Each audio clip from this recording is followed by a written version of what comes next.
பிஸ்மில்லாஹ் ரஹ்மான் ரஹீம். கண்ணியமிக்க சகோதர சகோதரிகளே, அல்லாஹின் நல்லடியார்களே, அஸ்ஸலாமு அலைக்கும் வரஹ்மத்துல்லாஹி வரகாத்துஹு. அல்ஹம்துலில்லாஹ். அல்லாஹும்ம ஸல்லி அலா முஹம்மதின் வஅலா ஆலி முஹம்மதின் வபாரிக் வஸல்லிம். இன்னைக்கு நம்ம பார்த்தீங்கன்னா ஒரு 2 முக்கியமான குர்ஆன் வசனங்களை பார்க்க போறோம். ஒன்று பார்த்தீங்கன்னா ஒரே ஒரு ஆயத்து, இன்னொன்று பார்த்தீங்கன்னா ஒரு சூறா. ஒரு ஆயத்தும் ஒரு சூறாவும் பார்க்க போறோம். இந்த ரெண்டையும் மோதாம நீங்க இரவு நேரத்துல எப்போதுமே தூங்காதீங்க. ரொம்ப சிறப்புக்குரிய விஷயங்கள் தான். ஆனா நிறைய பேர் இதை செய்யறதில்ல. இதை நீங்க எப்ப செய்யலாம்னு பாத்தீங்கன்னா, மக்ரீபுக்கு பின்னாடி இருந்து எப்ப வேணா செஞ்சுக்கலாம். படுக்கும் போது செஞ்சுக்கலாம். படுக்கும் போது சில நேரத்துல நம்ம என்ன பண்ணிடுவோம், சலிப்புல விட்டுருவோம். அதனால பாத்தீங்கன்னா மக்ரீபுக்கு பின்னாடி இசாவுக்கு பின்னாடி செஞ்சுட்டீங்கன்னா கூட உங்களுக்கு ஈஸியா இருக்கும். மறந்துட்டா நீங்க நைட் தூங்கும் போதாவது செஞ்சுக்கலாம். அந்த 2 விஷயம் என்னன்னு பார்க்கலாம். அதுல முதல் விஷயம் என்னன்னு பார்த்தீங்கன்னா, ஆயத்துல் குர்சி ஓதுவது. இதுதான் முதல்ல ஓத வேண்டிய ஒரு ஆயத்து. ரெண்டாவது நான் சொல்ல போறது சூறா தான். இது பார்த்தீங்கன்னா ஆயத்து. இந்த ஆயத்துல் குர்சியை பத்தி சொல்லும் போது அல்லாஹுடைய சிஃபத்தை சொல்லக்கூடியதாக இருக்குது. இன்னும் அவனை புகழக்கூடியதா இருக்கு. ஒரு தடவை நபி ஸல்லல்லாஹு அலைஹி வஸல்லம் அவர்கள் சஹாபியை நோக்கி கேட்டாங்களாமா, உங்களோட இருக்கக்கூடிய மகத்தான ஆயத்து என்ன அப்படின்னு கேட்டிருக்காங்க. அப்ப அதற்கு பதில் சொன்ன உபைப் ரலியல்லாஹு அன்ஹு அவர்கள் சொன்னாங்களாமா, யார சொல்லல, எனக்கு தெரியல, அல்லாஹுடைய ரசூலை நன்கறிவாங்க அப்படின்னு சொல்லியிருக்காங்க. அது எதுக்காக சொல்றாங்கன்னா, ஒரு முறை நபி ஸல்லல்லாஹு அலைஹி வஸல்லம் அவர்கள் பாத்தீங்கன்னா சஹாபாக்கள் இருக்கக்கூடிய சபையில உபைப் ரலியல்லாஹு அன்ஹு அவர்களை பார்த்து கேட்கறாங்க, உபைபே, உங்களுடன் இருக்கும் மகத்தான ஆயத்து எது அப்படின்னு கேட்டிருக்காங்க. அப்படின்னா இப்ப இறக்கப்பட்டுச்சே குர்ஆனு, அதுலயே வச்சு மகத்தானது எதுவா இருக்கும்னு நீங்க நினைக்கிறீங்க, அதுல எந்த ஆயத்து ரொம்ப மகத்துவமானதா இருக்கும்னு நினைக்கிறீங்கன்னு கேட்டிருக்காங்க. அப்போ உபைப் ரலியல்லாஹு அன்ஹு அவர்கள் ஒரு மரியாதைக்காக சொன்னாங்களாமா, அல்லாஹ்வின் தூதரே நன்கறிவார்கள் அப்படின்னு இருக்காங்க. ஏன்னா அவர்களுக்கும் தெரியும், இருந்தாலும் அல்லாஹுடைய தூதர் இருக்கும்போது அவங்களே பதில் சொல்லட்டும் சொல்லியிருக்காங்க.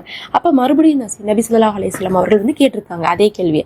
கேட்கும் போது அப்ப புரிஞ்சுக்கிட்டாங்க உபைப் ரலியல்லாஹு அன்ஹு அவர்கள், அப்ப அல்லாஹுடைய தூதர் நம்மளையே பதில் சொல்லணும்னு ஆசைப்படுறாங்கன்னு பதில் சொல்றாங்க. அப்ப அவங்க என்ன பதில் சொல்றாங்கன்னு பாத்தீங்கன்னா, ஆயத்துல் குர்சியை தான் சொல்றாங்க. அப்போ உடனே நபி ஸல்லல்லாஹு அலைஹி வஸல்லம் ரசூல் ஸல்லல்லாஹு அலைஹி வஸல்லம் அவர்கள் சொல்றாங்க, ஆமா, நீங்க என்ன பண்ணுங்க, இதை எப்போதும் விடாமல் ஓதிவாங்க, இது மகத்துவமான ஆயத்து அப்படின்னு அவங்களும் சொல்லியிருக்காங்க. அப்படின்னா என்ன அர்த்தம்னா, குர்ஆன்ல இருக்கக்கூடிய அத்தனை ஆயத்து 6666 ஆயத்திலேயே இந்த ஒரு ஆயத்து தான் பாத்தீங்கன்னா ரொம்பவே பாக்கியமானதாக இருந்திருக்குது, மகத்துவமானதாக இருந்திருக்கு, அல்லாஹ்விற்கு ரொம்ப பிடிக்கக்கூடியதா இருந்திருக்கு. இதை ஓதுனா ஷைத்தானே என்ன பண்றானாமா, நான் வரமாட்டேன்னு சொல்லி கொடுத்துட்டு போறானாமா. ஏன்னா ஒருத்தவங்களுடைய கனவுல 2 நாளா ஒரு சஹாபி கனவு கண்டுறாங்க. கனவுல ஒருத்தன் திருடி போயிட்டே இருக்கான் அவங்களுடைய பொருட்களை எல்லாம். அப்போ 3ஆவது நாள் கையங்காலமா பிடிச்சிடுறாங்க. இது கனவுல நடக்குது.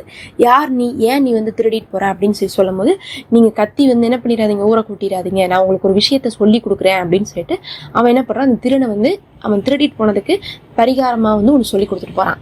என்ன சொல்லி கொடுத்துட்டு போறான்னு பார்க்கும்போது ஆயத்துல் குர்சியை சொல்லி கொடுத்துட்டு போறான். அதை நபி ஸல்லல்லாஹு அலைஹி வஸல்லம் அவர்கள்ட்ட அந்த சஹாபி சொல்றாங்க.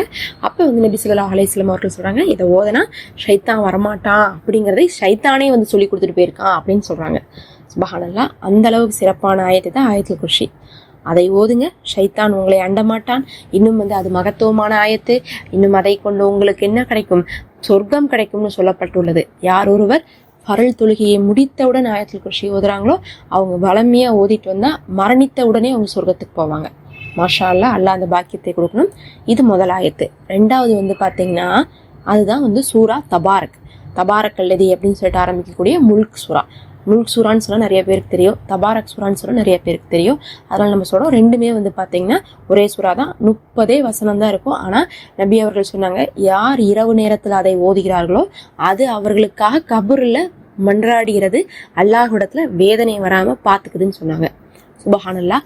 மன்னரையுடைய வாழ்க்கைக்காக நம்ம என்ன தயார் செஞ்சிருக்கோம் யோசிச்சு பாருங்க. இப்படி வாழ்ந்துட்டு இருக்கோம். ஏன் நம்ம ஃபேனை போட்டுதான் உட்காந்துருக்கோம், நம்மளால ஃபேன் ஆஃப் பண்ணா உட்கார முடியல, லைட் ஆஃப் பண்ணா பயமா இருக்குது, அதுக்கப்புறம் வீடு சௌரியம் இல்லாட்டினா வாழ முடியல, நமக்கு கூட ஆள் இல்லாட்டினா இருக்க முடியல. கொஞ்சம் யோசிச்சு பாருங்க. ஒரு போனை திறந்து நம்ம ஷார்ட்ஸ்ல பார்த்தா கூட அதுல இருக்கிற பொருளை வாங்கணும்னு ஆசையா இருக்குது. எல்லாரும் மாதிரி நாமளும் என்ன பண்ணணும், நல்ல நல்ல துணிமணி போடணும்னு இருக்கு, நல்லா சாப்பிடணும்னு ஆசையா இருக்குது. வார வெள்ளிக்கிழமை ஏதாவது விதவிதமா செய்யறோம். வருஷத்துக்கு ஒரு தடவை என்ன பண்றோம், எங்கேயாவது போய் சுத்தி பார்க்கணும்னு ஆசைப்படுறோம். எப்படி எல்லாம் ஆசைப்பட்டு வாழ்ந்துட்டு இருக்கோம். அப்படியே போய் அந்த மன்னரை யோசிச்சு பாருங்க. ஒண்ணுமே இல்லை, ஒரு வெளிச்சமும் இல்லை, ஒரு போனும் இல்லை, ஃபேனும் இல்லை, லைட்டும் இல்லை, குடும்பம் இல்லை, ஒரு ஆசை பாசம் எதுவுமே இருக்காது. அந்த மன்னரையுடைய வாழ்க்கை கொஞ்சம் சிந்திச்சு பார்த்தா இந்த வாழ்க்கையில நீங்க செய்ய வேண்டிய ஒரு விஷயம் என்னன்னா, இந்த தபாரக் சூரா தான். ரொம்ப எளிமையா சொல்லிட்டு போயிருக்காங்க நபி ஸல்லல்லாஹு அலைஹி வஸல்லம் அவர்கள். இரவு நேரத்தில் தபாரக் சூராவை ஓதுங்க, அது உங்களுக்கு மன்னரையில அல்லாஹ்விடத்துல துவாசையும் பாதுகாப்பு பெற்று உங்களுக்கு வந்து வேதனை இல்லாமல் காப்பாற்றிட்டு இருக்காங்க. நீங்கள் வாழ்கிற வாழ்க்கையை மன்னரையோடு நினைத்து பார்த்தாவது நீங்கள் அந்த சூறாவை தினமும் இரவு ஓதிவாங்க. இது 2 தான் நீங்கள் வந்து ஓதி வர வேண்டியது. இதை ஒரு முறை ஓதிட்டு தூங்கிக் கொள்ளுங்க. ஓதிட்டே இருந்தீங்கன்னா தபாரக் சூறாலாம் வந்து பார்த்தீங்கன்னா பார்க்காமே 5 நிமிஷத்தில் ஓதிடலாம். அவ்வளோ ஈஸியாக மனப்பாடமாகக்கூடிய சூறா தான் தபாரக் சூறா. இது பயனுள்ளதாக இருக்கும்னு நினைக்கிறேன். மறக்காமல் லைக் பண்ணிக்கோங்க, ஹைப் பண்ணிக்கோங்க. மெம்பர்ஷிப் இருக்குது, விரும்புகிறவங்க ஜாயின் பண்ணிக்கோங்க.